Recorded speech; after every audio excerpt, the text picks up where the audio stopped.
exciting episode of Consequences. What consequences? You all have arrived in Waterdeep after a very long delay. It did take you guys 3.5 days to repair the damage to the wagons. When you did go to repair them, you realize that every time for every wheel or bit of axle that the Cult of Dragons disabled, they disabled it in a different way. So you guys had to, go about fixing your wagons. Some you were able to just put back together. Some you had to use makeshift parts. Some you had to replace entirely. But it did put you on about a 4-day delay behind the Cult of Dragons. You have since arrived in Waterdeep. You are there now. Doriaki has parted ways with you. He did his best to pay you what he could, but he was also robbed when the Cult of Dragons left, so he didn't have much. He did sell some wares as soon as he got there, and he was able to prepare each of you 20 gold for your troubles, and the rest he's just kind of taking a bath on. So there you go. You're in Waterdeep. Changing my inventory here to 20 gold pieces. Did they rob us of all our gold, or just the items you specified last time? So they took your bag of holding, and your bag of holding held somewhere around 20,000 gold. Yeah. I found that it was 29,436 gold pieces what we had in there total before we started spending some of it. That's gone. Yeah. You had, lost that. I had 18 gold in my pockets. I'm assuming they didn't steal that. No, any gold you had in your pockets, you retained. I don't know, Van. You were on the floor. I feel like you could have just gotten away with anything.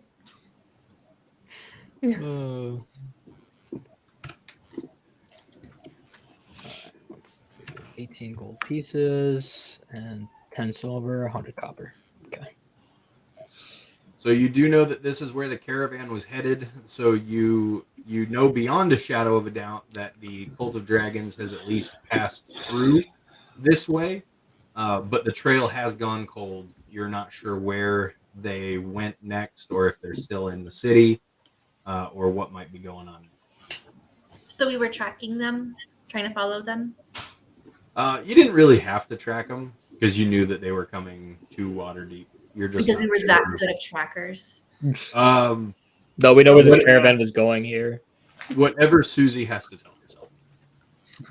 We're the best. Question: do we still have the map that was indicating us where their final destination is, or because I remember they were going somewhere else, not Waterdeep? Yes, it was like their final stop. When they came across that, it would have just been like a rolled up piece of paper. They would have taken no interest. So yeah, you have. Okay, so we're still we know so Waterdeep was their last main stop, and then after this they were going to that weird town. I forget what it was called. Unless it was in the bag of holding. If it was in the bag of holding, you're screwed. No, Van had it. Yeah. I didn't have the bag of holding. So Dead Van had it. Yeah. Yeah, I had the book and the map. Perfect.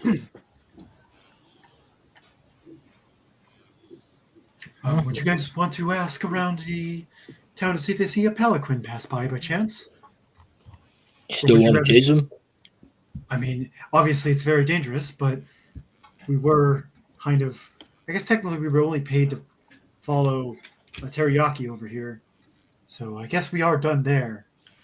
But we were following teriyaki here because we were supposed to be following the cultists.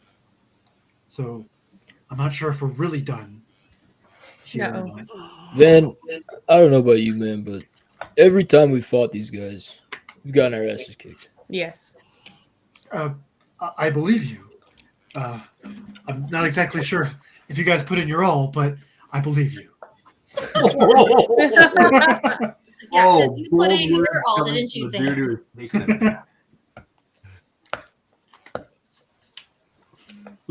Yeah, I just don't really know if I want to keep going, man. I mean, that is fair. I don't know. We are up against a lot, but I'm sure as long as we don't, if they think we're dead, I mean, they don't think I'm dead. They think I'm dead. They don't seem to be going after you guys, right? I mean, I don't. I heard, and I didn't hear them say that they were going after you. You're probably on the radar now, though. So I don't know. Look, man.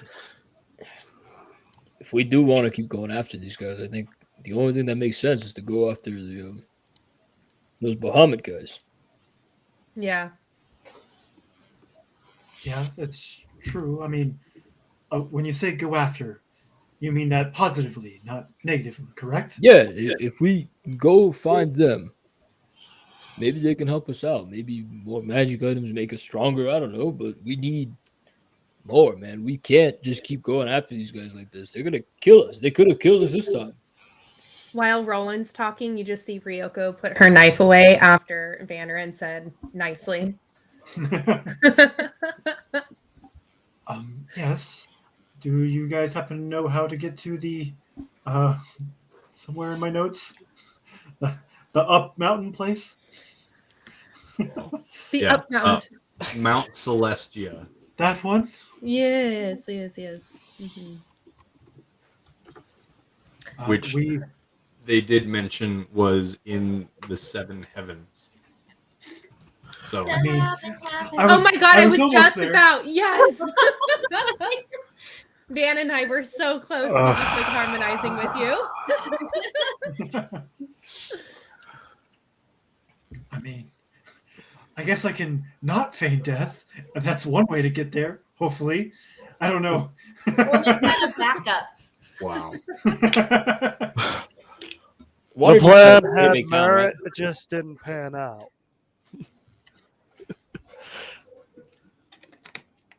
I only heard about half of what you guys were saying. I was saying about the feigning death. Plan had merit, it just didn't pan out. Oh, I was joking about going there for real. If it's the seven heavens. Nothing wrong with a good old suicide. Jason, what did you say? I was asking if Waterdeep's a pretty big town, right? Oh, Waterdeep is huge. It's massive.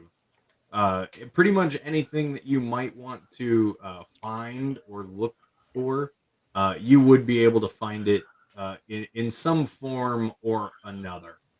So even if you were looking for like this really, really rare thing, you might not find exactly what you're looking for, but you can find, like the knockoff version, likely.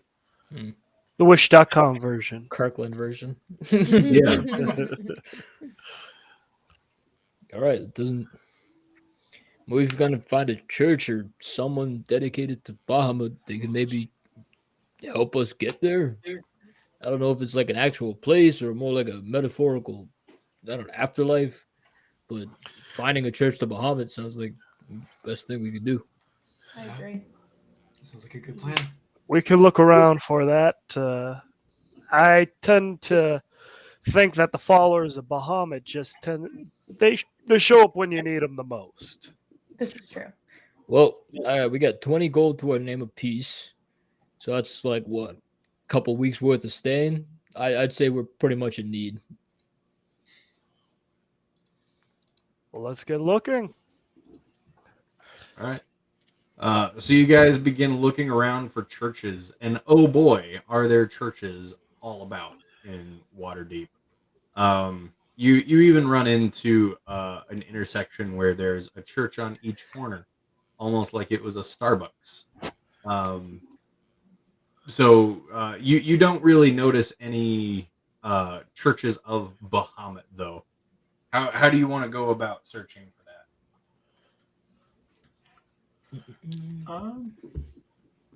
My investigation is not good. Neither is my religion, so I'm probably not the best. Leave it to somebody who has any of those skills. Van does, but barely. However, also while looking for churches, did I find any churches of the Protector or Corleone Lutheran, the god of elves, the ruler of all elves? There we go, that one. You haven't seen any yet, but this is one that would definitely be in a very, very large city. So if you'd like, you can ask around. You might be able to find a town map or somebody who can even point you in the right direction. All right. Yeah, we just ask. Do we see any stationed guards around that we can ask to point us in a direction? Oh yeah, they're everywhere. All right. I will. Do I see anyone that looks elven of any sort to see if I can see anyone that follows my faith? Also, yeah, elves, dwarves, tiefling, human, halfling, gnome. They're here, man. They're all here, and they all seem to be living in harmony. Well, tense harmony. I'll go up to an elf and say, "Good day. Can you point me to the closest protector church?" Of course, brother. Head down this road here, and in 3 more streets, take a right. There will be a building with a starburst on its doors. Thank you very much, sir. Have a blessed day. Now I will follow his directions, and Protector be with you. you as well.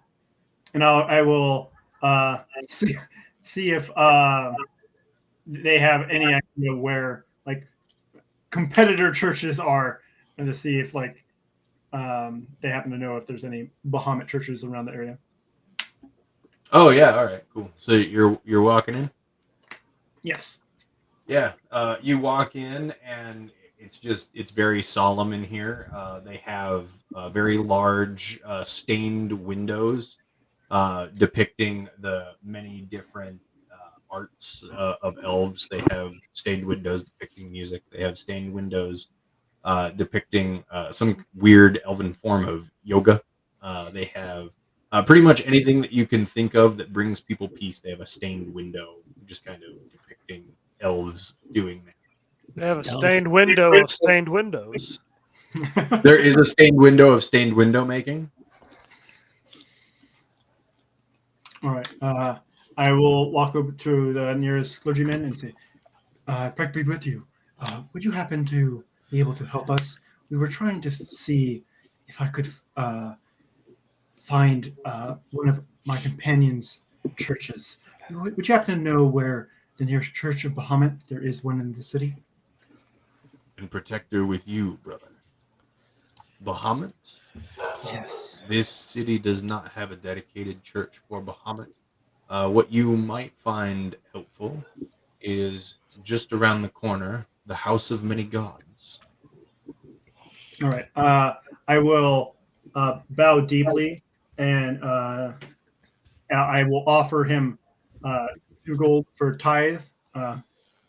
Man, we don't got money like that. You might not want to. Well, I have to tithe. I haven't tithed for a while. We're not loaded like that, bro. Yes, but Good brother, keep your coin. I deepen my bow even further, and I say, "Thank you." Go with God. You as well. And I try to follow his directions to the Church of Many Gods, or all gods. Yeah, so literally like right around the corner, if you were to exit this church, just walk right around the corner, you can see a very large building with incredibly tall, like 20-foot tall double doors. And the doors are, you see elven celestial, dwarven celestial, draconic celestial, even like underdark celestials, like creatures that look like they're straight from the abyss. You see that many different gods are depicted upon these doors in a very elegant fashion.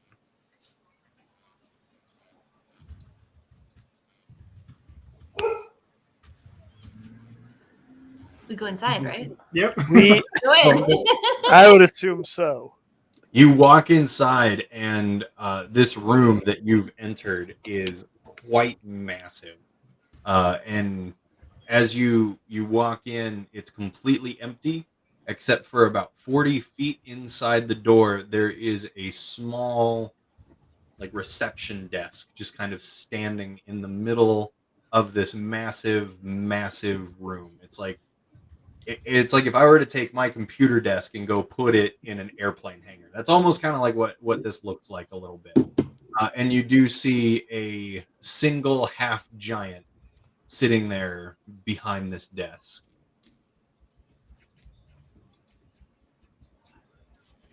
All right. I'll approach the desk and say, "Peace be with you. Would you happen to be able to point us in the correct direction for the prayers to Bahamut?" And peace be with you. Yes, you can pray to your Bahamut anywhere. Fair enough, but we would want to honor them most appropriately. Is there a altar, perhaps? We don't deal much with prayer here at the House of Many Gods. We specialize more in communion or visitation rites. And if you'd like, I do have a cleric on hand who can give these rites, provided you can find your own way back. All right. I look around the group. I believe we should be. That should be arrangeable. Hopefully, I say under my breath. Ryoko gives a thumbs up, as if hearing slightly what you said and wanting to give reassurance. Because that's what good friends do, according to Susie. Are there any members of the Church of Bahamut already here? Or maybe one that stopped by? There is no Church of Bahamut.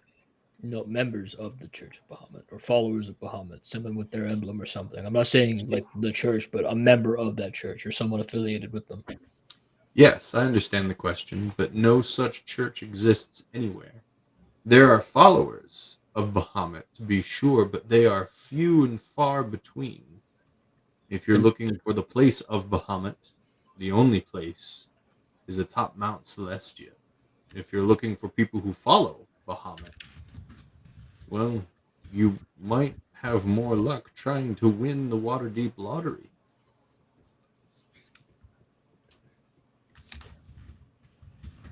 I Mount think Celestia, that sorry. Go ahead. I think that our best bet at this moment is to talk to this cleric who can help us with communion. I believe that it's our best bet. Yes. Of course. One moment. And he puts his book down and he gets up and he goes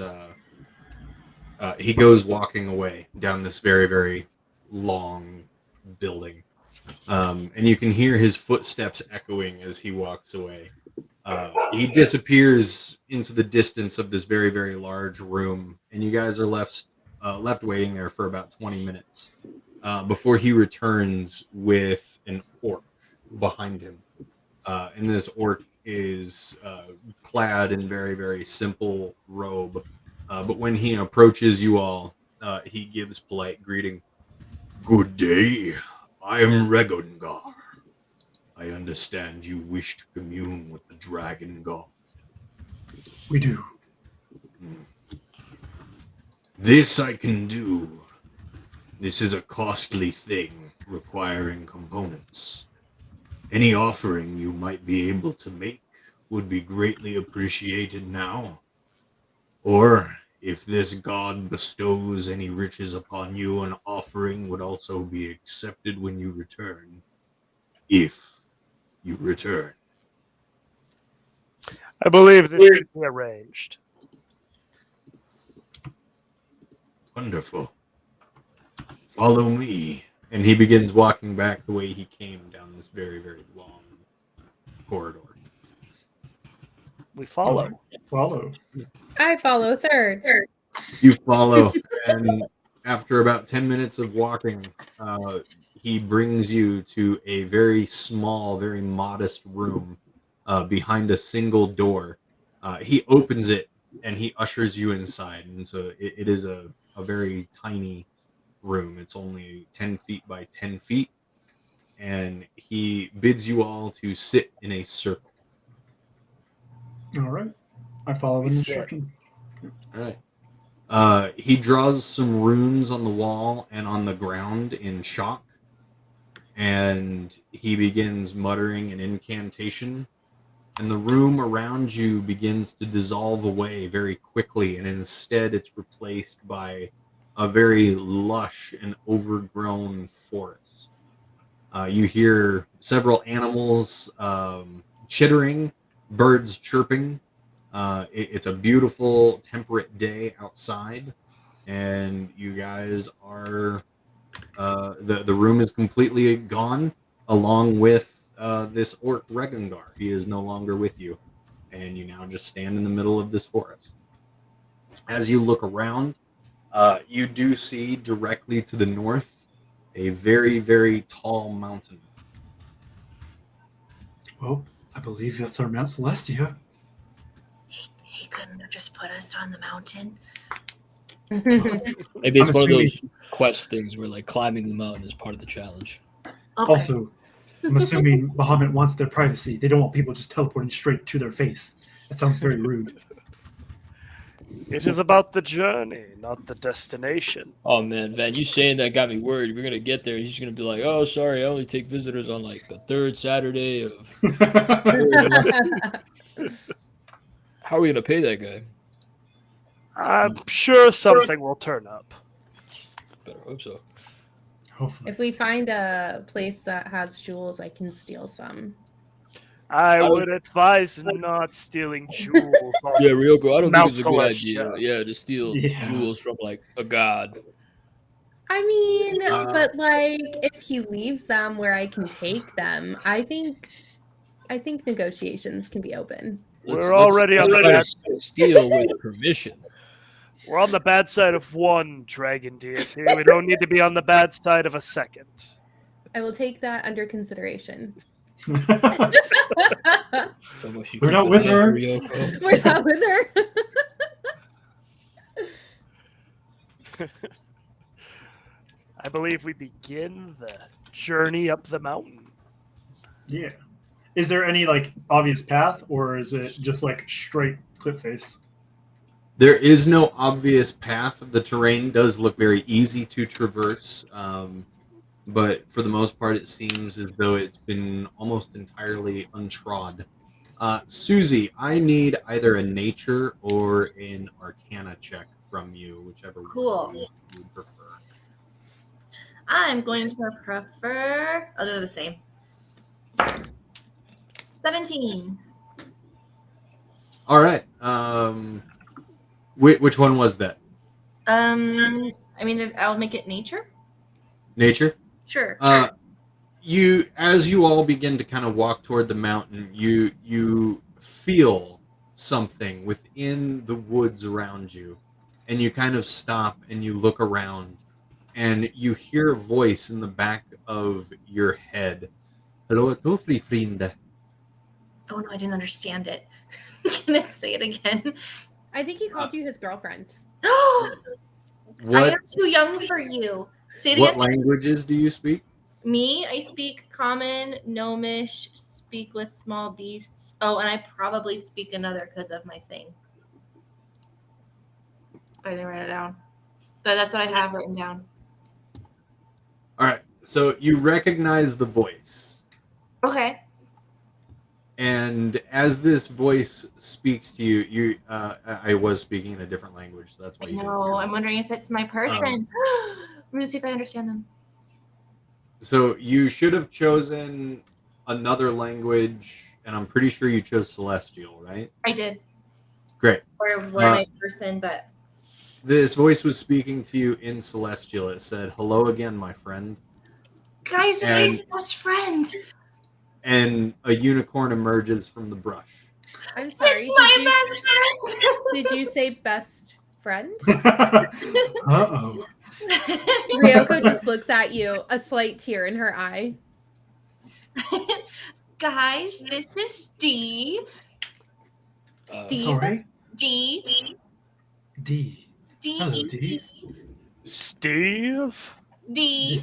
D. I'm sorry. I heard you say Steve, and all I'm going to hear is Steve. Steve, you can go. We don't need you.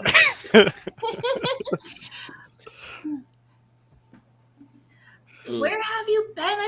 I was so lost until I found this group of people. Wow. Before I found this group of people, that's you. That's you. Oh. But Forgive you me. were on the road to find these people. You were not in any danger. I just missed you so much. I was with you. Fear not, little one. I've come to guide you to the steps of Bahamut. Guys, Susie Weber's patron is a unicorn. I don't know if you picked up on that, but I'm very excited right now. Ryoko's just jealous. You're here to help us? I am. Thank you so much for taking time out of your busy schedule to help us. Yeah, where was Dee when we needed some help before? She was probably helping with the rainbows, Ryoko. Well, our bag of holding could be more important than those rainbows, but it's fine. If you're questioning rainbows, Ryoko, I think you're questioning who I am. I am questioning who you are, Susie. I am. Not once have you ever mentioned D. And Ryoko just like walks away. I always said Susie Weber's rules D streets.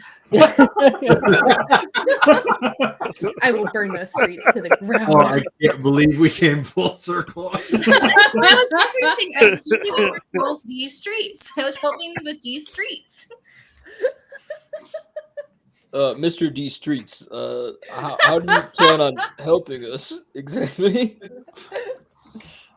We've come as a guide. Did you understand her, Roland? What? No, I thought. Wait, hang on. I'm confused. Was she speaking common at all or no? This was all celestial. It's all celestial. Oh, good. I Okay, speak because Susie, celestial. Susie. So when you said like, "Oh, you're here to help us," that was a celestial. Yeah. Okay, guess. then never mind. Yes. Well, She can I'm- understand common. no idea what's happening. I'm You interpreting guys for can- Roland. Speak common to the unicorn. Oh yeah, but I have Unicorn no will idea what the respond. unicorn's here to do. It just showed up, and then Susie started babbling incoherently. I have no idea what's happening. Just another normal day. But so Ryoko and Focus would understand her, right? Or is it only in my Yes. brain? I would understand. Cool. I would understand. I'll interpret for Roland. As I didn't understand. Oh, that's great. Maybe she'll ask for her to help us. While you're watching these people now talk to the random unicorn that has arrived, you also hear a voice in the back of your head, and this one speaks in the dwarvish language Hejigendvarg, which is hello again, dwarf. I turn towards the sound of the voice without saying anything. What am I saying? A massive golden elk emerges from the trees to your side. Uh-oh. He's back for round 2. Okay. Oh, no. I say in Dwarvish, so now you speak my language. You here to settle what we started? No, I've come to guide you to the steps of Bahamut. Oh. Okay. In my defense, to be clear, I didn't know you spoke until like the last second when you said something to Susie. So sorry about that, I guess. But you know, I understand. Hunter's didn't got to take- hunt. Much time to find out. Oh, I mean, in my defense, man, like a lot of deer don't usually talk where I come from. That's new. I just thought you were really shiny and like maybe your diet was like better or something. But like, yeah, I wasn't tracking that you like were sentient or anything. So I see. no offense, I guess. Sorry for trying to kill you. I'll like turn to the unicorn and just be like, do you know him? No, Yes. I apologize. Just because I fucked him up. This is my friend, the Kirin. You guys, they're friends. The Kieran? Oh god. Oh, Total God. Monster Oh, Hunter. yeah. He's in disguise right now. Well, if you're all ready to go, we can be off. I can bear my dear Susie and her dwarven friend, and the elk will be able to bear the others. We will take you to the steps of Bahamut. Oh, thank you very much. Yeah, we really appreciate that. Thank you. Thanks, Steve. It's D. Ryoko, I want you to meet my best friend that I made. It's Ryoko. She's super nice and she's super helpful and a little sneaky. It's super passive aggressive.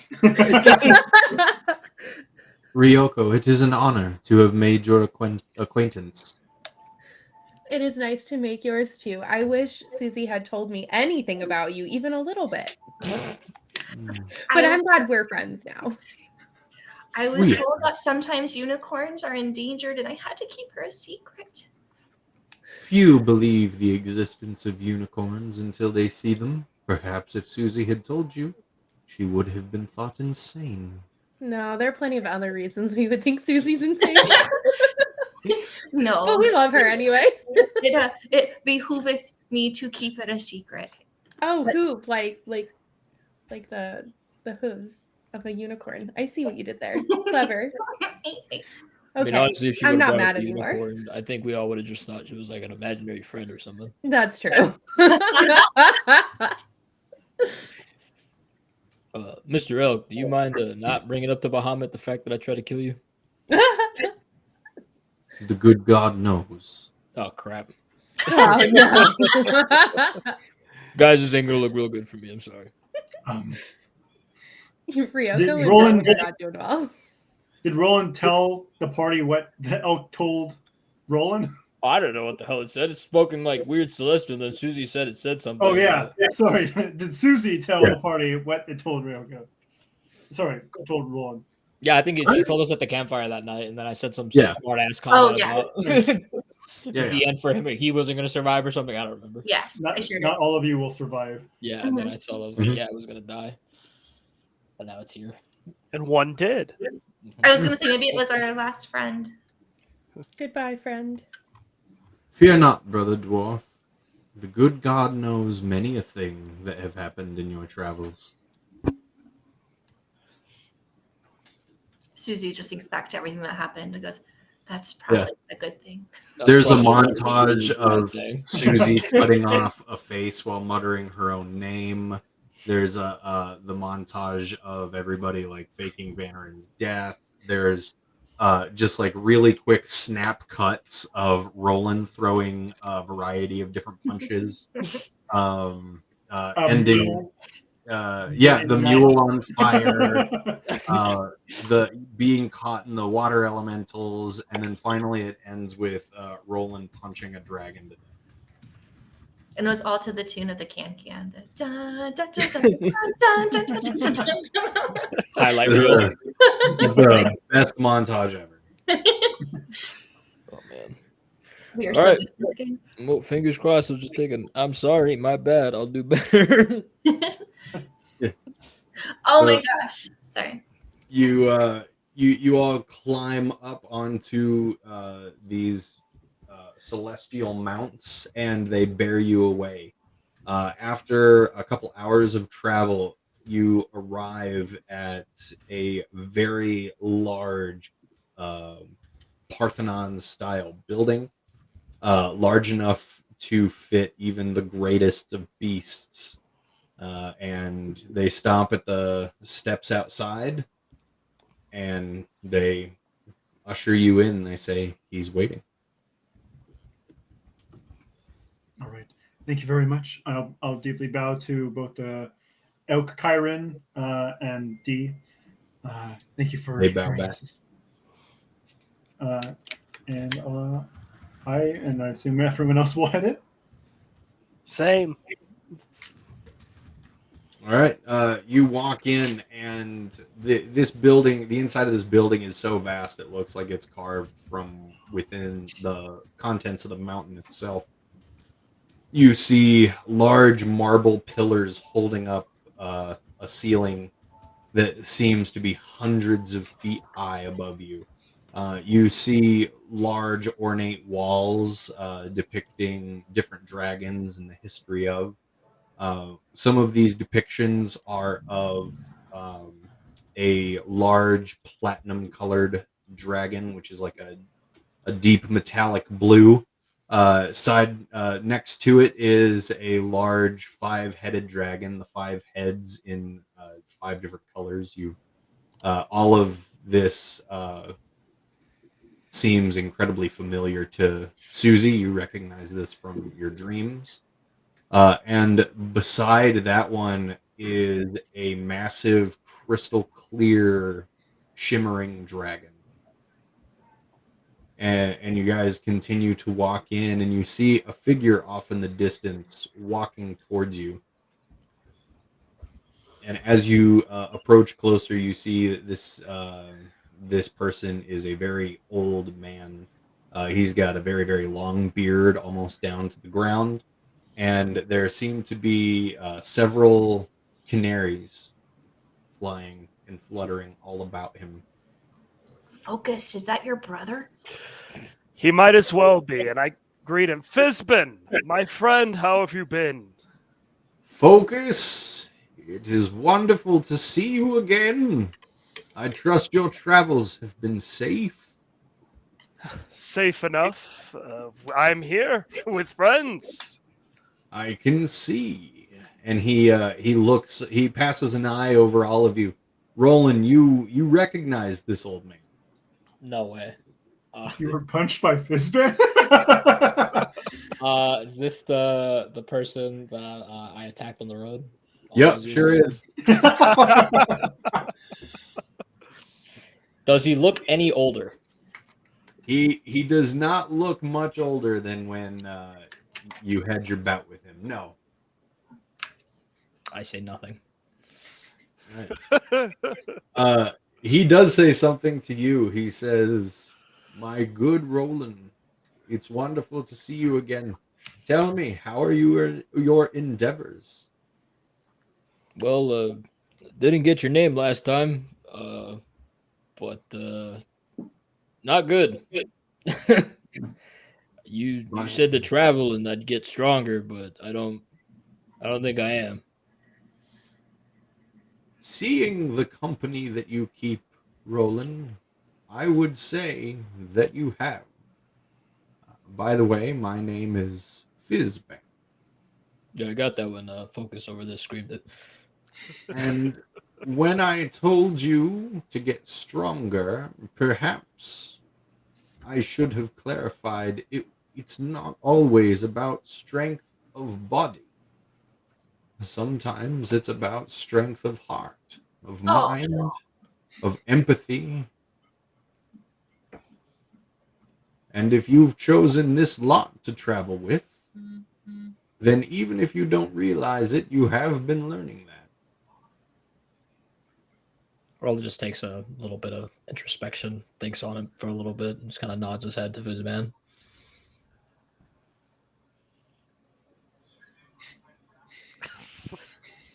No, that's not what he's saying, but Sorry. Yeah, Susie's 12. Do you want to say that to Susie's face? Now, Focus, Roland, please, I'd like to meet your friends. Absolutely. Hello. Go ahead. Absolutely. Over here you have Vanarin, the very scholarly elf over there. You have Ryoko, and you have, let me see if I'm pronouncing this correctly, Suji Weebers. Yes, there's nothing wrong with that. Hughie Weavers. See, I've not quite mastered the pronunciation yet. I love it. It is a true honor to meet all of you. I've been following your adventures periodically. You have done great things. Tell me, what brings you to my home? We are in need of help. After our last confrontation with the followers of Tiamat, we were outmatched. And so shall you be until the end of this trial. The followers of Tiamat outnumber even some of the strongest armies. But what can I do for you? We're really hoping to talk to Bahamut. The last time we encountered some followers of his, they gave us some gifts. It seemed to be the only thing the dragon cultist didn't take from us. We were hoping he could, give us some more support. And you bear these gifts still, do you not? Proudly. We do, yes. Wonderful. Well, you will speak with Bahamut. When he decides you are ready, he will present himself to you. For now, there is still much to do. I can really only help you with one thing. I can instruct your next steps. Any guidance will be appreciated. Very much so. Beneath the city of Waterdeep, there is something called the Hollow.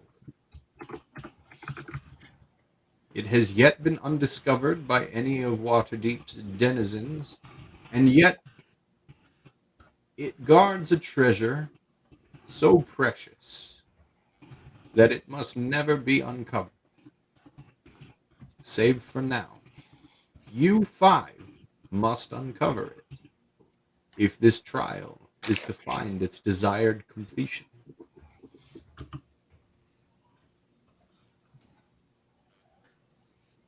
How do we get to this hollow? We are a bit trapped here at the moment, as we do require payment to leave, I believe. I can send you back to Waterdeep. Who is it that got you here? Did we get a card or a name? Well, it was a dragonborn, the church Orc. of Was it Orc, Orc, yeah. F-Orc, or an orc, yeah. I didn't write down his name because the I church of many faiths. Ragnaro. something like that.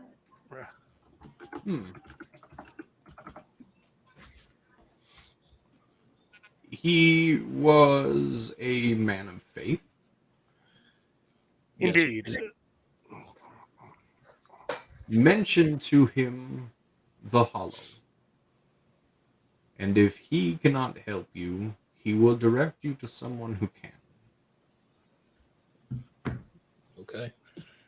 This But- path is mysterious and winding, as this place has been lost for millennia. And when you find it, you will truly be the first to have stepped foot there in too long to remember, so long that history books have completely forgotten it. The treasure that you take from the Hollow, you must carry with you. And if you are found with it by the followers of Tiamat, you must relinquish it to them. Do you understand me? Okay. Understand. Yes. I do have a question. I do have the ability to disguise or sequester, I guess would be a better word for it, the treasures. Should I avoid doing that? Yes. All right. Noted.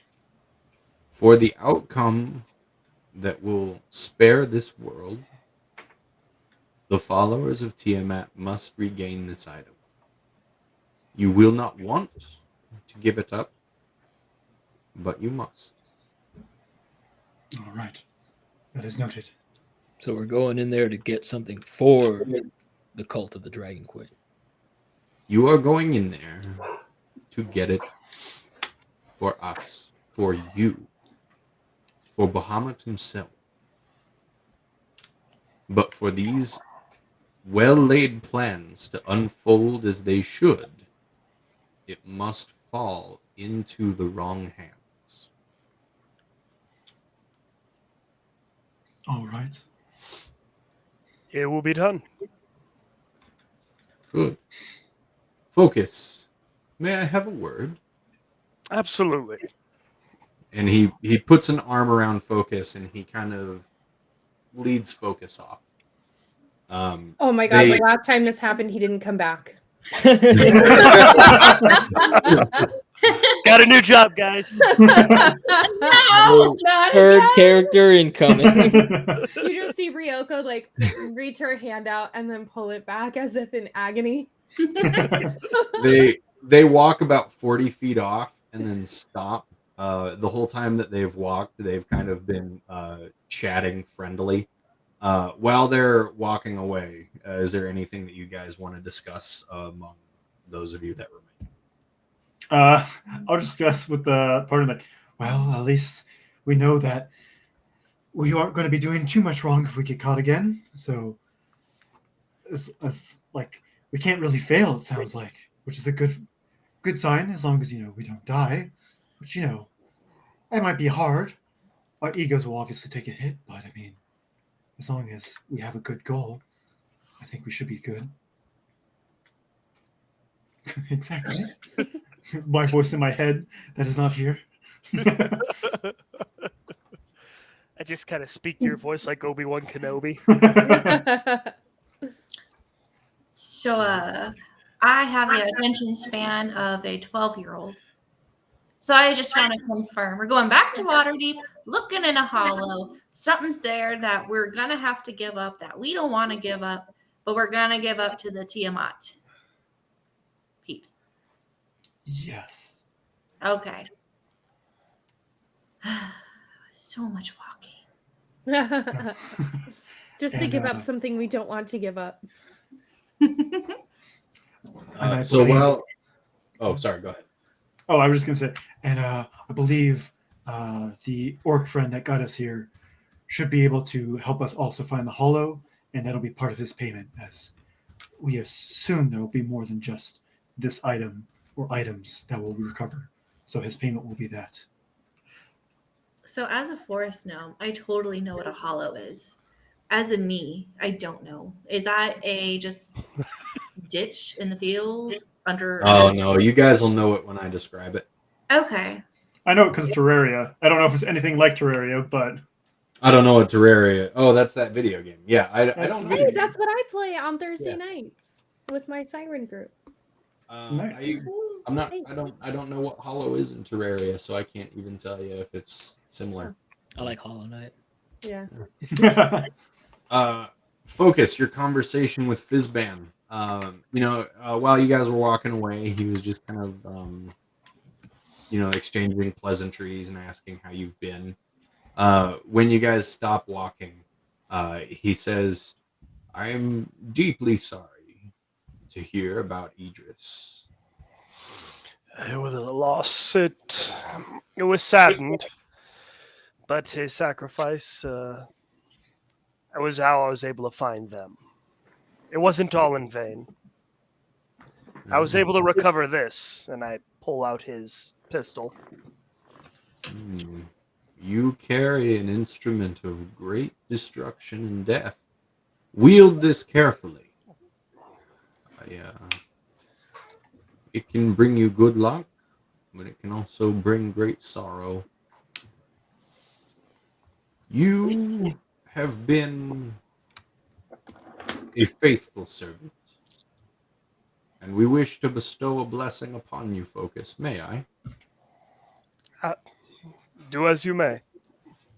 He lifts up his hand and he kind of places his thumb right on your forehead between your brow.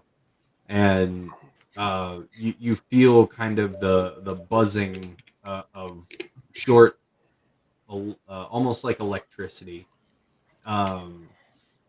And another kind of vibration behind your right eye.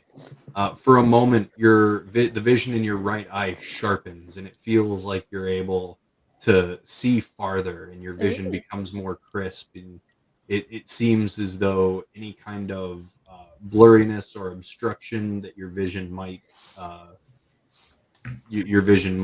be held back by is all of a sudden gone, and then it just kind of dissipates back into your regular vision. Focus, I need you to hear me. When you get to the hollow, it is very important that you carry what you find. And no matter how your friends might try to stop you, when the cult of the dragon finds you next, and I don't mean foot soldiers, you must get this item to someone you know bears weight within that organization. You must give it to them. Can you do this? If it is the will of Bahamut, I will see it done. It is. I fear a great many tribulations are coming your way, for you and your friends. Do be safe. Focus. We will do our best. Wonderful. Let's go join your friends again. Make sure they haven't caused too much trouble. No, there's no trouble to be caused here. Tell me, are any of you terribly hungry? I definitely could go for a bit of eats, I definitely would say. He waves a hand, and a very long, very massive table appears out of nowhere in this very giant room, and it's just full of all manner of food. It's full of succulent meats. It's full of juicy fruit, crisp vegetables, jugs of water, jugs of wine, some casks of ale. And he says, please, before you leave, partake and enjoy. Thank you very much, brother. And I take a seat. I'll do my little prayer to the protector, and I'll take him.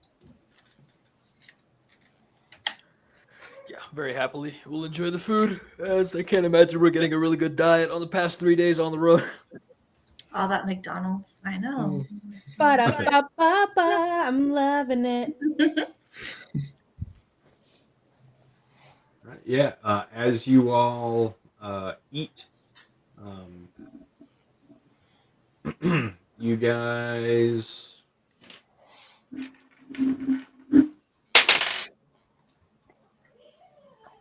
everybody gains 8 permanent health. Oh, nice. Permanent. Yeah, call me a sucker. They also call suckers dumb. But I'll That's take true. it. I couldn't figure That's out how to true. form that into a real joke though, because it just felt mean. Oh, But I no, also think that could have been like a good stand-up comic like routine. Yeah.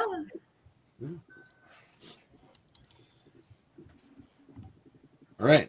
You all eat. Fizban kind of joins you, but he doesn't actually partake in any of this of the eating. But he just kind of he watches everybody eat, and he makes small talk with everyone. Is there anybody that wanted to talk with him or ask him questions or anything like that? I'm not ready. I'll just get to know him a little bit. Like, why is he here, and like, what does he do? Because I don't know if Fizban's a household name. If I know of Fizban before. In this world, no. Fizban Okay. is not terribly widely known. Okay, so yeah, I would just ask like, so what brings him here, and what exactly, like, what do you do here? I am but a friend of dragons, and I don't spend all my time here. I do spend much of my time in your realm on the material plane, and my goal there has been to educate folks on all creatures of draconic heritage and ancestry, and their truly majestic history. Not all of them are violent, not all of them bad, but there have been enough troublemakers that have given dragons a very bad name. And I'm just trying to spread the good word a little bit. Very noble cause, I understand.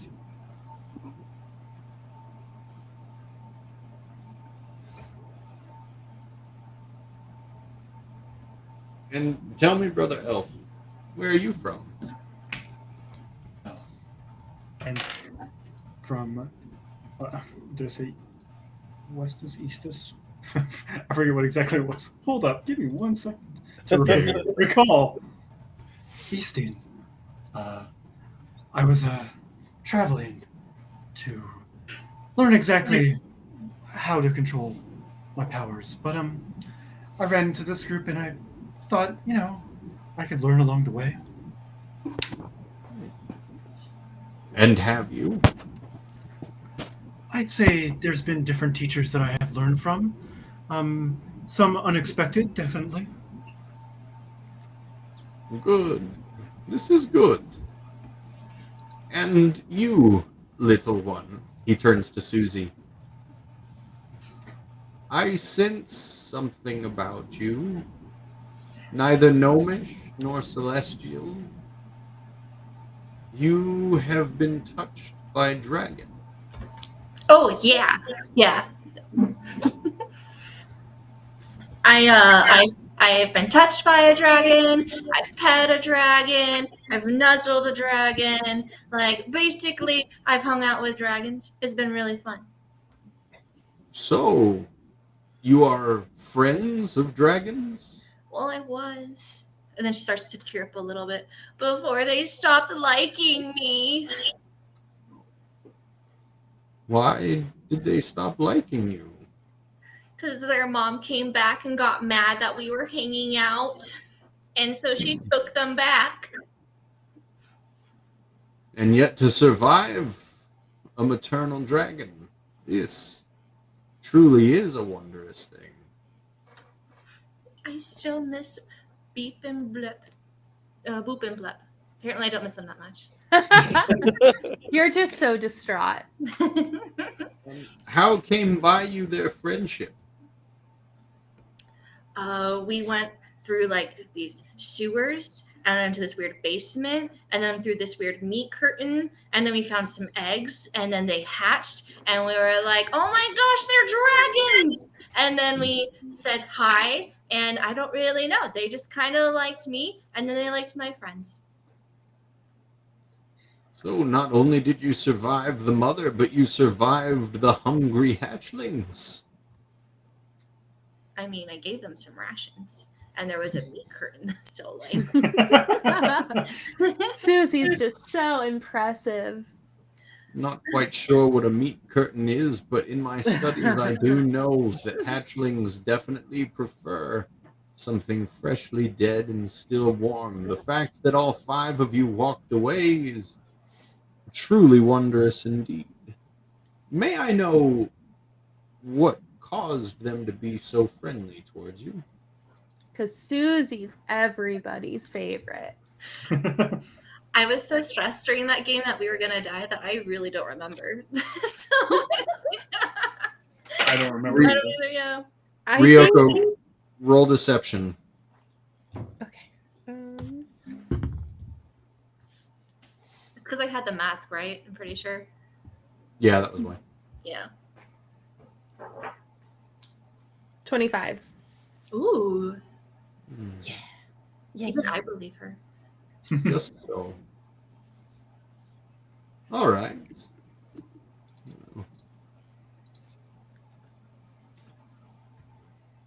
And your name was Ryoko.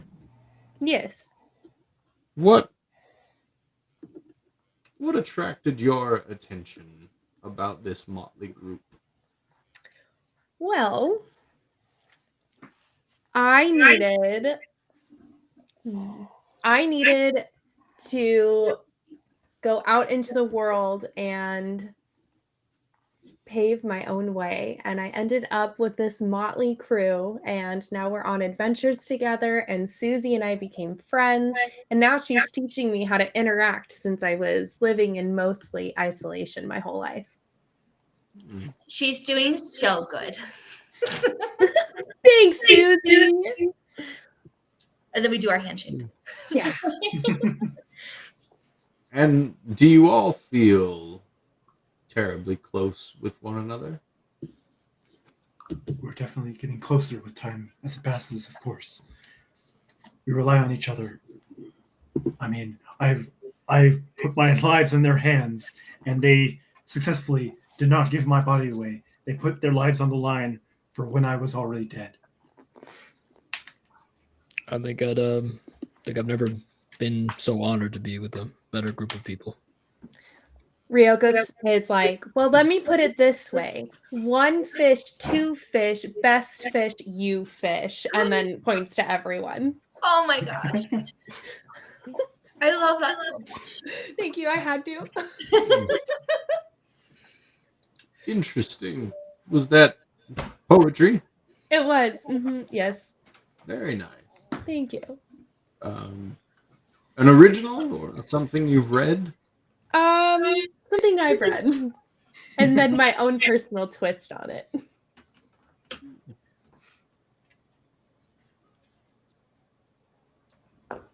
He turns to Roland.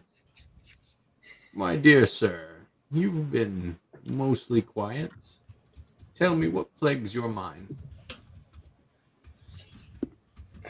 You know, they say the strength is coming from the people around me, but I feel so weak I can't help them. I stand before you. I thought next time I saw you, I could actually give you a fight, but I know now if I challenge you right now, there wouldn't be a single thing different about what happened back then that would happen now. And I feel my weakness is going to cost them their lives. I understand your fear. I understand your worry. But my dear dwarf, please never doubt the strength of your arm, nor the strength of the relationships which you create.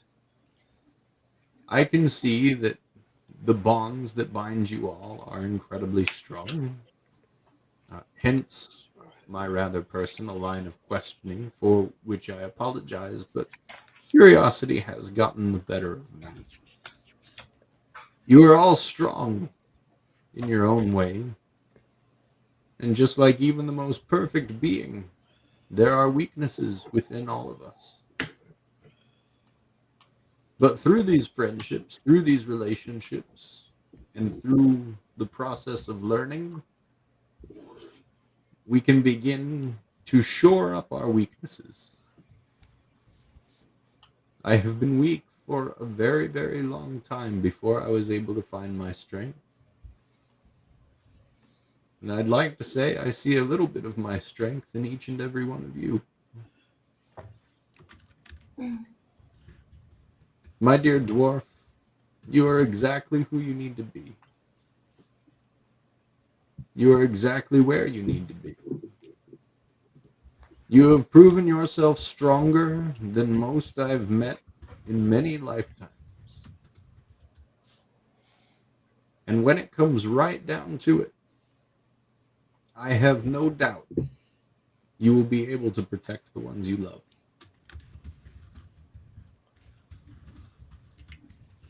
I guess time will tell, huh? Time, yes.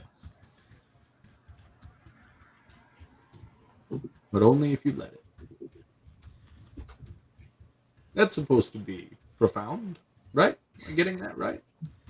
It's been quite some time since I've spoken with people and not dragons. Sometimes idioms escape me. Sometimes fine, idiots Fizzman. escape us too. Oh yeah, idiots escape us all the time.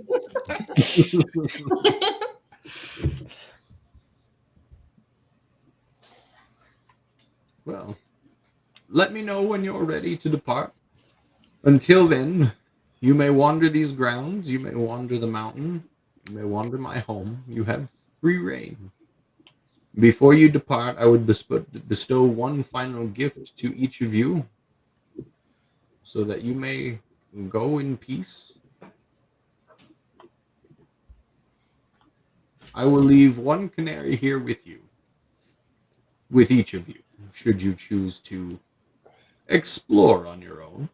And whenever you're ready, have the canary come and fetch me, or ask them to guide you back here. Wait, is it one each or one total for us?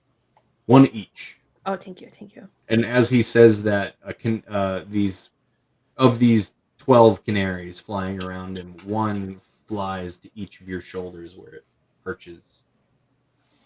Not important, but what color? Is it just a yellow canary? Yeah, it's just a yellow canary. Can these canaries take us to places or people? No, but they can go with you.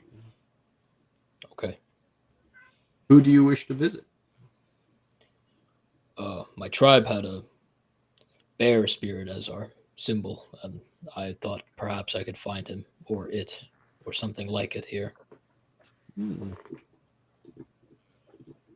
While you speak of strength through my heart and the connections I make, I feel my strength in my spirit and my body has been weakened, and I'd like to regain that connection.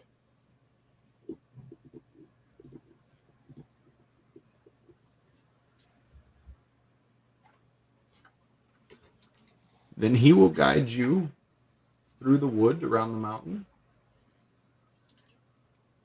I hope you find what you're looking for. Thank you. I hope one day to return here as a true opponent to you. And one day maybe you shall. I do look forward to our next bout, Mr. Stone. As do I. And Roland will take some time and go venture off into the mountains. All right. Roland and his canary go venturing into the mountains. All right. Van will just, as he waits for Roland to return, will just see if he can find a pond or something like that to meditate near. Oh yeah, waiting. there's a very large pond not far off where you'd be able to meditate in peace. Yeah.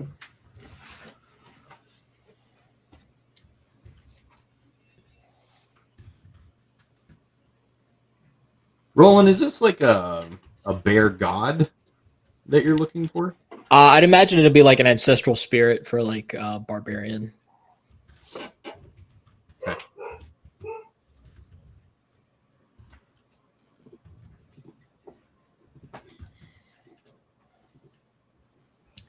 Anybody else? We can only stay like on this plain, right? Wherever we are on this mountainside. It's not like we could. Yeah, you can't. Okay.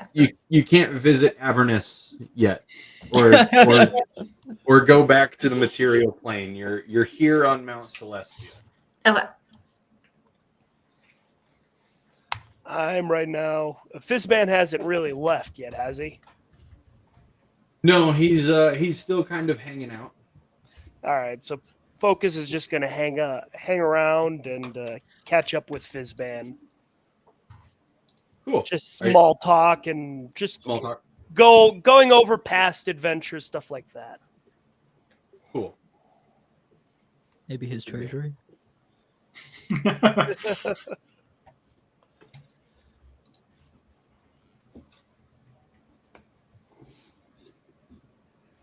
Anybody else? I really don't know what Susie would. Susie'd probably just follow Ryoko's lead because Susie's just like hanging out, having fun. I don't know that Ryoko has a purpose here.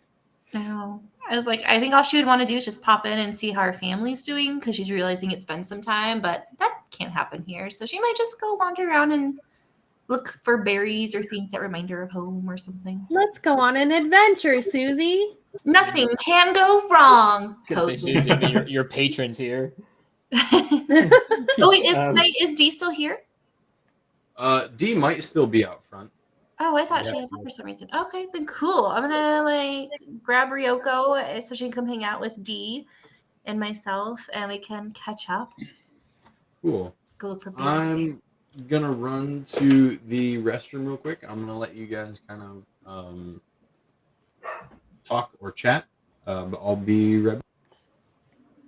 Okey-dokey.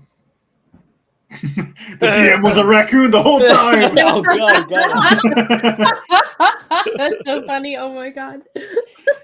Someone didn't change their profile from the last one shot. That's too good. What was the Speaking name? What was the name Oh. of that raccoon? I forgot. I couldn't even say it during the game. torture raccoon. It makes everybody uncomfortable, raccoon. I thought it was awesome. I was like, Same. No, Yeah, it I was cool. So he played a character where basically he gained power basically by hurting himself. It was a flagellant. Yep. Flagellant. Yep. Yeah. It's really cool barbarian like version of the barbarian in that setting. What was it called again? Historia. Historia. Super cool setting. Very much enjoyed playing in it. I think it'd be cool if we did it again, just because I feel like our character, me and our characters. We'll do something eventually. Yeah, hopefully. I think level 3 we get something as a subclass. Yeah. So I asked him, I was like, what level are we starting at? He's like 1. I'm like, ugh. Ryoko, it would be really fun. Yeah, we need to bring her in for this. Yeah, I did some work on it since then, looking at this stuff. I was like, all right, here's some of the things we're going to change next time, so it's not the fighting's a little better.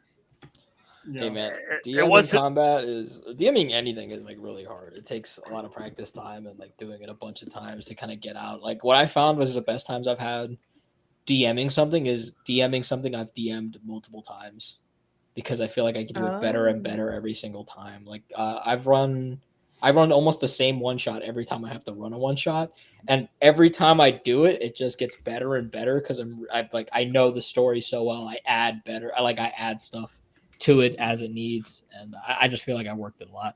The more you know something, the better you are at it. It's just that's how it goes. Yeah. Well, now after doing it that one time, I know what doesn't work in there.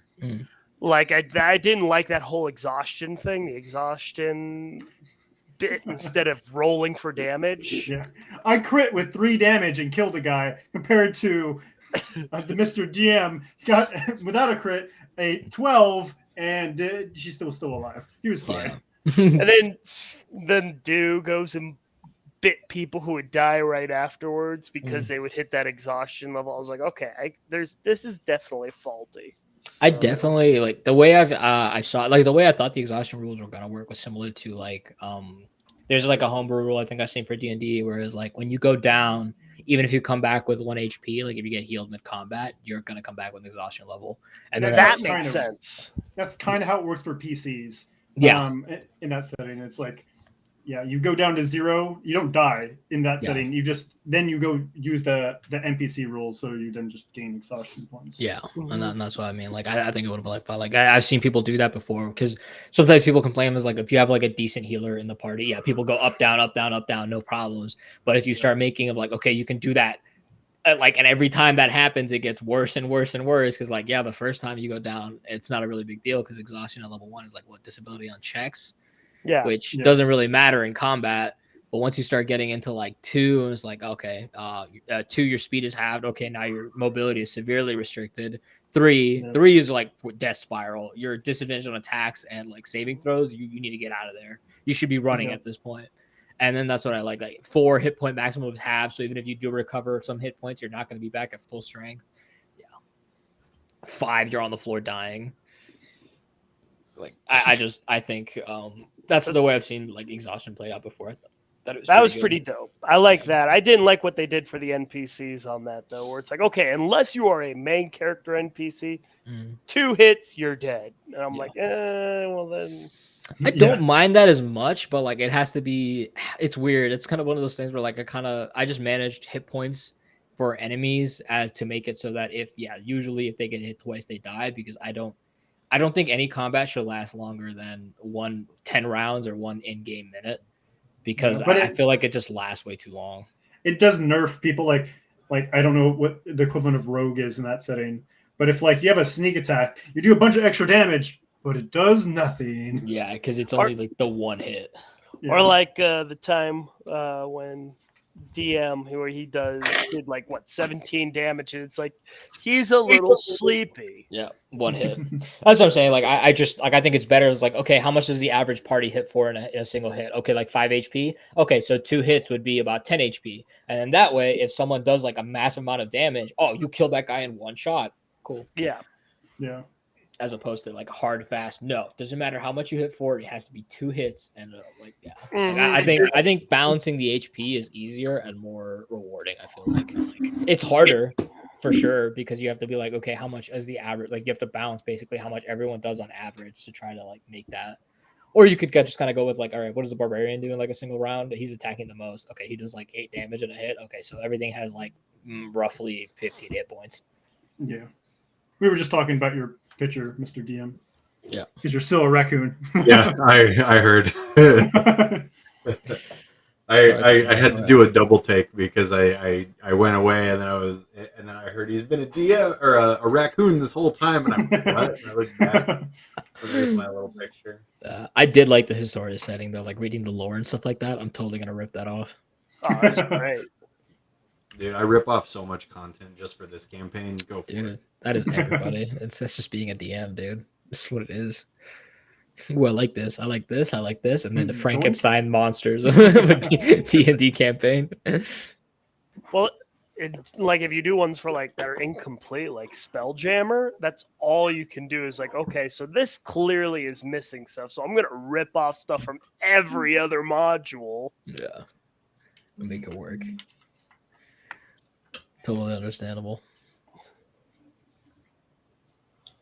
All right. Roland. Yes. You are kind of wandering around in the forest. This canary is kind of fluttering around. You can't walk as fast as it can fly, so you see it kind of entertaining itself by doing barrel rolls and loop-de-loops while kind of leading you through the trees. Until you do come to just kind of like a mid-sized open field. And there in the middle of the field, you can see a glass statue that just stands there. What is the glass statue of? It is a glass statue of a bear sitting on its hind legs. And it has one paw up like this and one massive paw down by its side. And it does sit on on its own glass base. All right. Now Roland will approach it in this glaive and take a seat in front of it and try to communion with the spirits of his ancestors and this bear statue that he hopes will make that connection for him. All right. Do you say anything specific, or do you just kind of sit and meditate for a bit? As he sits meditating, I would imagine the thoughts that are going through his head is of his defeats or what he was originally, what he felt to be like the strong warrior in his tribe, where he felt he was essentially almost one of the strongest fighters that they had. And then this exposure to the greater world where he's just been handed defeat after defeat, and this realization like that started with Fizzban in that fight where his entire bandit raid team was defeated by a single man, and then realizing like how small he was and how much power he actually lacked outside of the bubble that was his village, and he's trying to like come to grips with that. And those are the thoughts he's really focusing on. Okay. While you're doing that, you hear kind of after a while, you do hear like a rustling in the trees, and if you look over, you see just a family of massive brown bears emerging. It's 2 full-size. You're pretty sure that these are the parents, and they're trailed by 3 little cubs. Still very, very large. As if very well fed, plenty of room to grow here in the 7 heavens. But the parents regard you and they stare at you from a distance. The cubs begin to play a little bit, seemingly taking no notice of you. And then you see one of the large bears kind of nod their head in acknowledgement, and the whole group carries on. Rather majestic, aren't they? Who You the hear a voice coming from just behind you. I quickly snap my head after like focusing on these bears. What brings you here, brother dwarf? And you're met with another dwarf. Do I recognize any of his tattoos or anything like that as a tribesman? Nope. He bears no tattoos. I've come because I feel I've lost my way. We all lose our way now and again. The important part is to find our way back to the path. Are you headed toward that path, Brother Stone? You know who I am, but I have no idea who you are. It's nice to meet you. You may call me Moradin. Morton. All right, I know that, but does Roland know that? Yeah, so being one of the primary gods of dwarves, Roland knows exactly who that is. He drops to his knee in respect to Morden. You may stand, brother. He quickly rushes us to his feet and says, "Sir, I'm not worthy to be in your presence. I am no one. I have no one's regard special. I have no strength of my own. Please, you have no reason to grace me." I decide who be worthy and who not be. And you will yet prove yourself to be more worthy than most. Your Grace, Oh. I'm weak. Weakness. Everything starts with weakness, brother dwarf. You're familiar with weapons, though you bear very few. Aye. Yes. And you're familiar with a forge. You're familiar with the hammer and the anvil. Aye. Yes.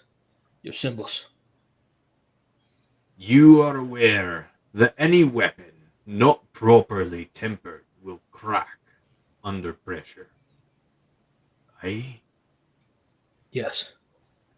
Everything must be tempered properly. All hardships that you endure, same as I have, same as your brethren before ye and after ye, these hardships are what temper ye. Do not crack now, or else you might not find out just how strong you can be. Yes, Your Grace. I will continue to hold strong, and I will force myself. I will become worthy of your presence and your words. Force. Do not focus on force, my son. Instead, focus on the hammer. Focus on withstanding such hardships. Focus on the anvil and leaning against it for support. You will find yourself stronger by the end of all of this. This I can promise ye. You have been given the blessings of the Great Bear. You are not easily broken. You have stood before two gods this day. You are not easily broken. Not only this, but I so hear that you've even survived a one-on-one fight with a god. No, You some old are man. not easily broken. You might not have realized it, but that old man is greater than you will ever know. Not only that, but I hear tell you even killed one of his children yet he seeks no revenge. You are not easily broken. I am honored by your words, Morden. Thank you. Stay worthy, Brother Stone. And before you depart, see the bear. They bestow upon you a gift. And he kind of motions with his head to the bear statue behind you. I turn back to the bear statue and stare deeply at it. As you turn back to the bear statue, that paw that it held up, there is now a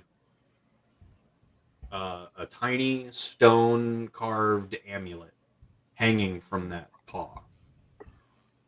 I turn back to look at Morden. Is he still there? No, he's gone. Ooh. That was dope. Roland takes the amulet, looks at it, looks back at the bear, bows deeply to the bear, and heads back to his group. All right. You're on your way back. Reassured. Yep. Van, during your meditation, give me an arcana or a history or an insight check. One of the three, whichever one you choose. All right. Arcana 16. So as you're meditating, you're thinking upon everything that's happened to you and to your misfit friends since you've found each other, and you keep coming back to the book that you currently carry with you. And as you continue meditating, there seems to be kind of a like a flash in your mind of a mural that you've seen here within the house of Bahamut. And within that book, you remember that there were some words on the very first page. Mm-hmm. Do you want to pull out your book? Yes, I will pull out the book and I'll thumb to the front page. So you do think back to the gigantic mural with the three massive dragons on it, and you read the words, "Three were born between rage and grace, a graceful felled by Queen of Rage. The sister, the sharpest thorn on that vine, twisting with murder till death intertwined."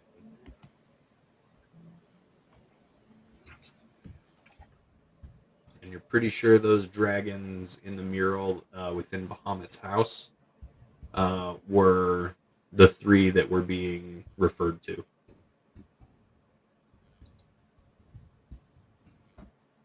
All right. Was there names associated with it on the mural at all, or there's depictions of the dragons? You saw depictions. You don't remember names. Okay. You're more than welcome to go check. Yeah, I'll definitely go check, and if there doesn't seem to be like engravings or anything like that, I'll definitely ask Fizben to see if he can kind of describe who exactly the mural represents. Yeah. So you head back to look at the massive wall mural of these three dragons, and you don't see any kind of etchings or plaques to describe who each one is. Right. We'll see if I'll ask the canary if he can lead me back to Fizben to ask who exactly the murals depict. You can still see Fizban. He's back at the Okay. massive table sitting with Focus. They're just talking. All right. I'll walk over to the table and say, Fizben, would you mind enlightening me? Who exactly are these dragons? Well, as you can tell, that really quite handsome one on the far left, that would be Bahamut himself. He truly is the most handsome of all dragons, and don't just take my word for it. You ask any dragon, they'll tell you. The one in the middle, 5 heads, would be the sister, Tiamat. And the third one, that's their brother, Sardior. They say he died during the destruction of the old world. Depending on who you ask, though, many believe that it was Tiamat herself that did it. We have actually a poem that kind of goes over that, I guess, belief. And I show him the book. I don't like force it in his face, but I just kind of like open to the page and like reference it as he says so. He seems shocked, and then he holds out his hand toward the book and he says, "May I?" Oh, of course. I hand him over the book. He takes it and he begins reading over it. And you can see his eyes welling with tears as he reads. And then a hand comes up to his mouth as he kind of chokes back some words that he may have been ready to speak. And then he hands you the book back and he says, "These words are older than most histories. Where did you find this book?" It was recovered from actually the same place that Susie encountered the dragons. Dragonlanes, of course. From a scholarly standpoint, this is truly phenomenal. From a standpoint of reading truths, it's nothing more than heartbreaking. Those words contain the history of Tiamat and Bahamut themselves. Have you read this book very much? We've definitely read it like originally when we received it or recovered it, I guess. However, we didn't put too much thought into it at the time. You hold something so rare, so potentially dangerous. Be careful with it. I definitely will. And refer to it often. You might gain insights here and there throughout your travels. Will do. Do you have any other questions, Brother Elf? Not at the moment. I do have a question for you. How do you spell that other dragon's name? Because I'm trying to type it out. I'm like, I don't know how to spell this. Sardior. Sardior.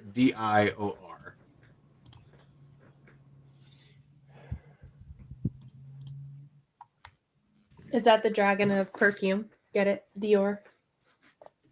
Ha! And I No, mute myself just to tell you that was really good. Oh, That's- thank you. So good. that's not what they are. No. No. Understandable. Yeah. Do you want to go back to meditating, or are you kind of finished? Yeah. Oh, he'll wait here now. He's good on meditating for now. All right, cool. Susie, you and Ryoko, you guys are kind of wandering around. Did you guys go outside? Yes. Yes. Yeah. All right. So you're kind of wandering around outside. You go in a completely different direction than Roland, and you guys kind of walk around. You do come across a very small pillared building. Like it's a stone, almost like a marble tiled flooring. and pillars that hold up a giant marble roof. And I say giant, but it's just got it holds a great deal of weight because it's just a stone roof. But it's almost like a small ramada. It's no more than 10 feet on each side. In the very center of this is a small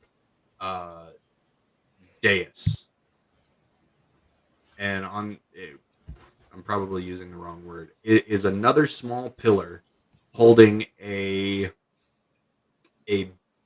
bastion. It's just full of water. It's like a very flat kind of bowl.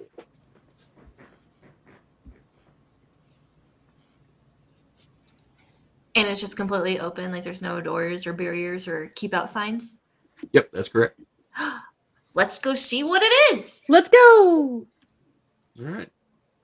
You walk up to it. It's the perfect height for you to kind of look over the lip of this thing, and you look into crystal clear water that reflects your face back at Oh, somebody forgot their water. you. As you look at it, your face begins to very subtly morph, and it's no longer your face, but the face of your mother. Your mother. Wait. Of like our like Susie's mom or Ryoko's mom. Yours, Susie. I think this is just your journey. I'm just playing. Oh, we're gonna okay. get to you in a second. Oh, okay. And do I see what she's doing, or do I just see her face? You see her face. She looks a little forlorn. The more you concentrate on her, the more you see her surroundings. You see things materialize around her. You see a familiar shelf behind her, where she used to keep all of the flatware and the plates and the bowls and all the things that your family would use for dining. You see the some of the kitchen. You see the rack that hangs from the ceiling that holds the pots and pans. You see, you even see a couple of your siblings run behind her as if they're playing a game of chase. Okay. And she looks, I don't think she'll hear me, but mom. No, okay. This is a one-way thing. Okay. Just had to be sure. You do see her kind of as if she was lost in thought. You see her eyes kind of shift a little bit, like she's just kind of snapped back and realized where she was.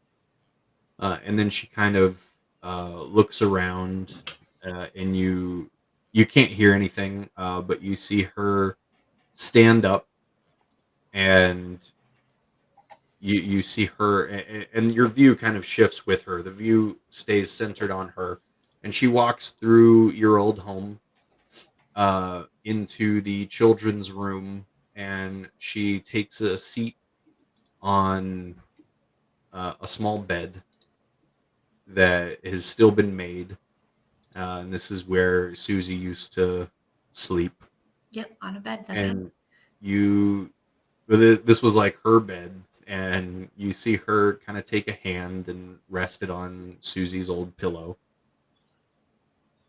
And she stays there for a moment, and then to just kind of recompose herself, she stands up and she dusts herself off, and she heads back to the kitchen, and you see her beginning to prepare dinner, one of the family favorites. She's preparing some cabbage soup, some rack of lamb, and roasted potatoes. I just kind of turn to Ryoko and I'm just like, so I'm a little late to curfew as like a few weeks ago. I really probably need to stop by home soon. And then Susie's just kind of sad because she misses her mom. Ryoko gives her a big fat hug. Okay. And I'll just stand off to the side. That's all I know how to comfort in my learnings. Oh, it was good. It was Oh, good. Ryoko, while Susie was looking into this, were you looking into this also? Yeah, sure. Yeah, all right. You look into this, and same as Susie, you don't hear anything, but you see a large gray castle, smaller than like the biggest castles, right? Like there are Mhm. bigger castles out there, but this is still a castle, and it just kind of looms atop a large hill. And in the foreground of your vision, you see a very large oak tree that seems to have died. It produces no leaves. The bark is falling away in patches, but you do recognize it. Ryoko just reaches out to it and then hits the water. All right, yeah. As you hit the water, and that's what breaks the vision before you, uh, and and when you look back, you see nothing but your own face, and that's it. I look at Susie and say, I saw your mom too. She looks like she misses you. I know. Oh wow, you guys, Ryoko is like straight up lying to Susie. What's this gonna do to their relationship? You can feel the toxicity. Yeah. So much for best friends. She has Dean out. Right. She doesn't need me anymore. So even though you've hit the water and that vision has left, within Ryoko's own memory, um, you're gonna hear some of those small, frightened voices that we've previously talked about, Oh no. and that's Do just I hear gonna them haunt right you. now? Yeah, you do. Yep. You Okay. sure do. I put my hands over my ears and I just yell, stop it. They don't go away. They in fact they get a little louder and they overlap. I yell, stop it louder.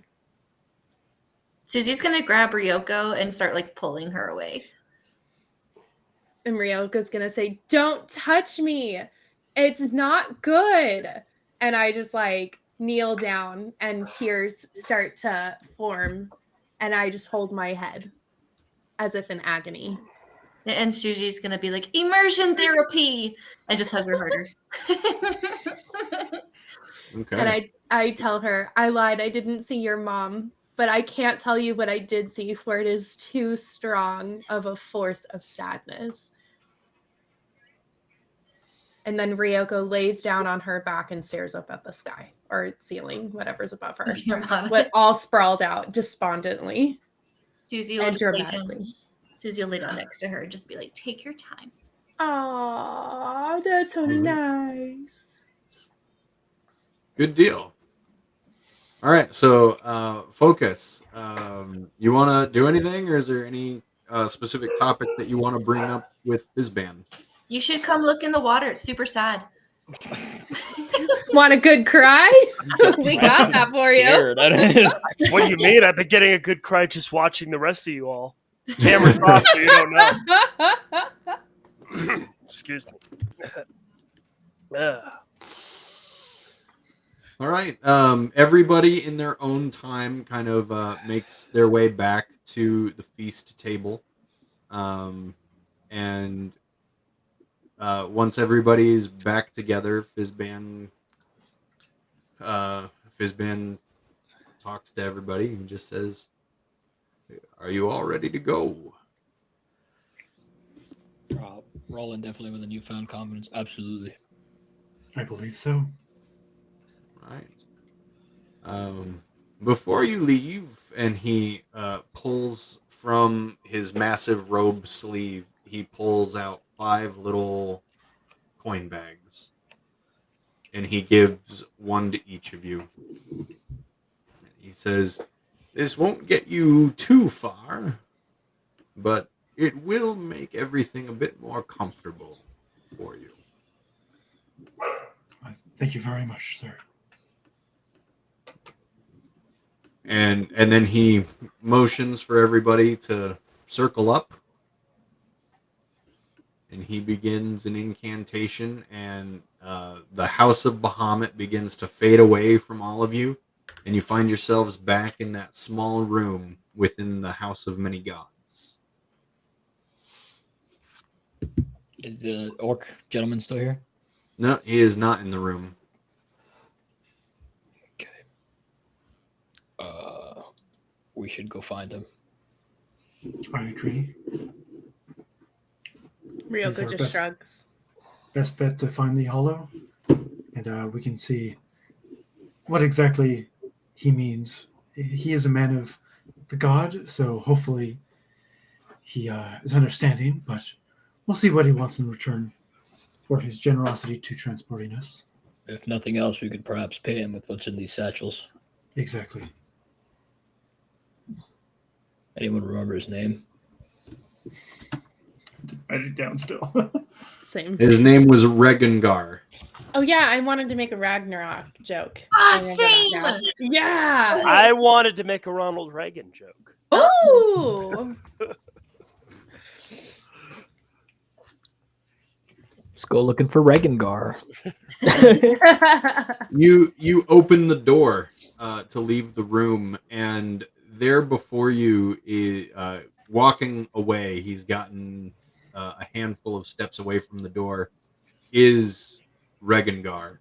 And as he hears the door open, he turns back, a look of surprise on his face. Go back so soon? I guess time works a little bit differently there.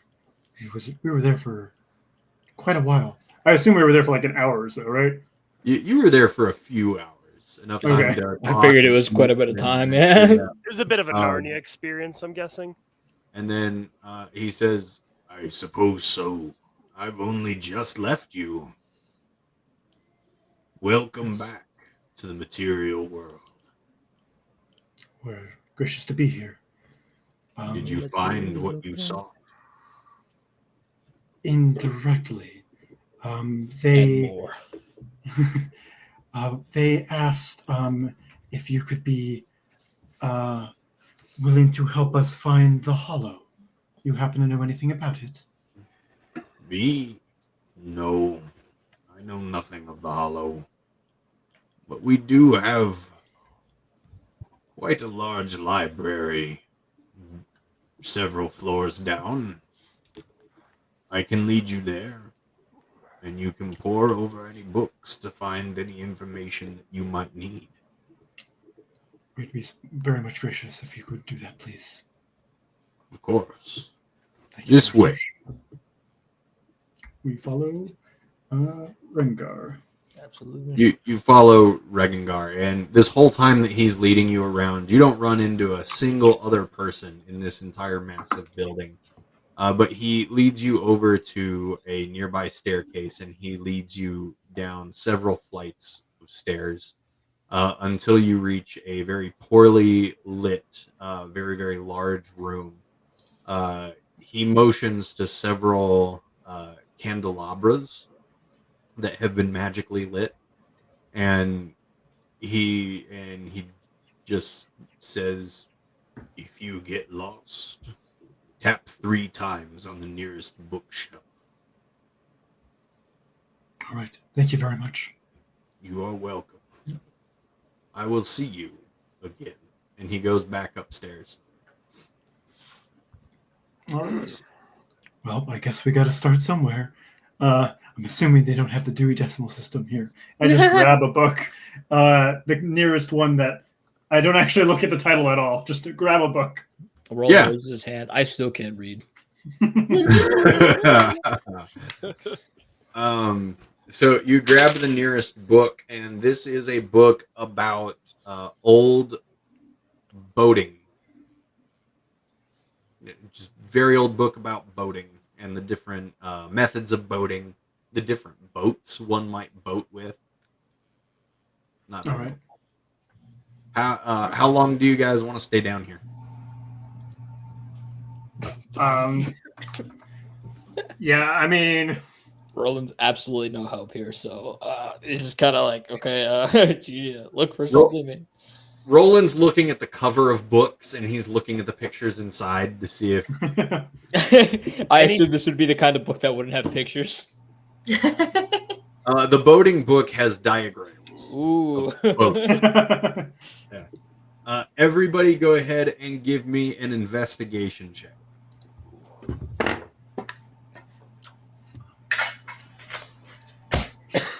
A whole big 7.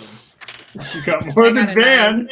Van got a 2? Oh no. Screwed. 22. 22. Focus got 8. Susie, after about 8 hours of everybody poring over books, you eventually make it to the histories of Waterdeep. Boring. And you find a book describing one of the oldest mines underneath the city, where they used to mine adamantine. Guys, I found a thing about a mine. Does it say where the mouth of the mine is, by chance? What? The mouth of the mine? Where do you enter? Oh, I shove the book at Vanner and go, I don't know. I read the book. Yeah, you begin reading over the book, and you read that the entrance of the mine is actually beneath like the local council's building. The main head of government where they meet, and much of the city's government where that's conducted, that building was built over the entrance of that mine. All right. Well, I mean, I don't know if it's been lost to time. It might have been buried, so I don't know how readily available they'll allow random adventurers to just barge through the council building. I don't know if they even have intentional access. This has been lost for a long time. I'll continue reading to see if, because that's as much as we've been told. We'll see if it says anything else in the book. Yeah. As you flip through it, Focus at some point just kind of looks up just to see if it's catching your interest, if you're making any progress. And Focus, you see kind of a dull blue glow coming from within that book. Hello, what's this? And I go to investigate it. Yeah. You investigate, and that book, several of its words, not every page, definitely not every word, but some of its words begin to glow brighter as you read them. Every single instance of the word adamantine glows out for you. You also read about some passages talking about the depth of the mine. Those passages glow. I believe we have what we are looking for here. As I continue to scroll through the book, does anybody else see this? There's a lot of words. I do see a lot of them. What exactly do you mean? The blue lettering, the glowing. Nobody else sees this. I can't say I do know. No. Indeed. I keep scrolling through the books. You keep scrolling through the books, and this book in particular. Yes. Yeah. You continue reading through the book, and almost near the very end of the book, you read one single passage about the mine being abandoned due to the empty, hollow threat within. I believe this is where we need to go. This mine is probably the start of where we need to reach the hollow. I It trust does you. make sense. I just hope we have way to actually access it. It's the council building. I'm pretty sure they don't let anyone just come through the council building. I'm sure we'll find a way through. Yes, we. I'm not overly concerned with this group. If anything, your lot has shown that you are very resourceful. In a sense, I'm sure. Ryoko's got a dagger out and goes, resourceful. Yes. As Please she, do not murder messes the- with it.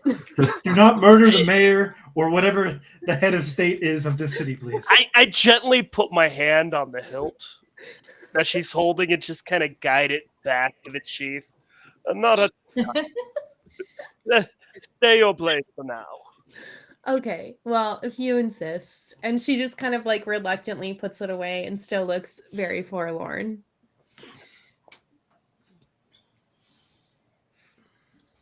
All right. We heading to this place now? What's that? I What said, time is it? What's the plan? Are we gonna head to this place now? Oh, there's no clocks here.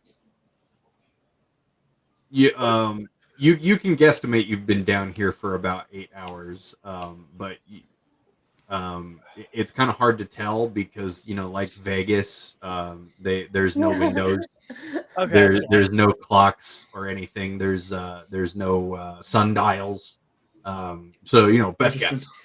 Just been pulling book, and just Yep. hoping that we get it. Was there a Like you're book reading preparing to write a montage? thesis. Was there a reading montage? Yes. Yeah. There was a reading montage. As long as some of it involves us being like you, and you're on your stomach and your head's propped up on your fists and you've got your legs up and crossed.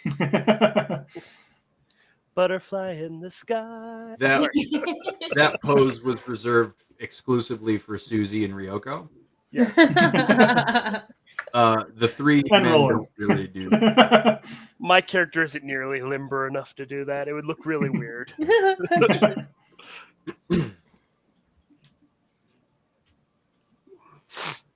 Excuse me. I believe our next step should be to find accommodations for the evening, and then afterwards, we shall make our way to the council building. That sounds like a good plan to me. So you guys are gonna find somewhere to sleep? Is that what I heard? Yes. Okay. Yeah. There's tons of inns around. You all you really have to do is kind of like throw a stone in any direction, and you'll find one within the next 10 minutes. Easy. Don't do it, Ryoko. Ryoko listens reluctantly. I can't do anything. You guys find an inn, and you're able to purchase the amount of rooms that you need to get a full rest in before you continue your adventure. How much did that cost us? Huh? How much did that cost us? For all 5 of you, it cost 1 gold for the night. I'll cover this one. Oh, thank you. Thank you. We have money? Yeah, we have 20 gold pieces plus whatever's in that sack I haven't counted. Oh, sweet. Oh, yeah. That is where we will end it for tonight. All right. Good game, everybody. Thank you to all of our viewers for tuning in to listen to us talk a whole heck of a lot. We hope you join us next week for maybe I don't know. Does anybody have like major Easter plans? Work. No, my baby's too small for us to do any real fun things, and no family here, so yeah, probably D&D. All right. Yeah, I'm Cool. free for D&D. Join us next week for an exciting rabbit themed game. I see. This is all leading off to a Monty Python reference. The Beast of Arg makes its appearance. Have a good night, everybody. Good one.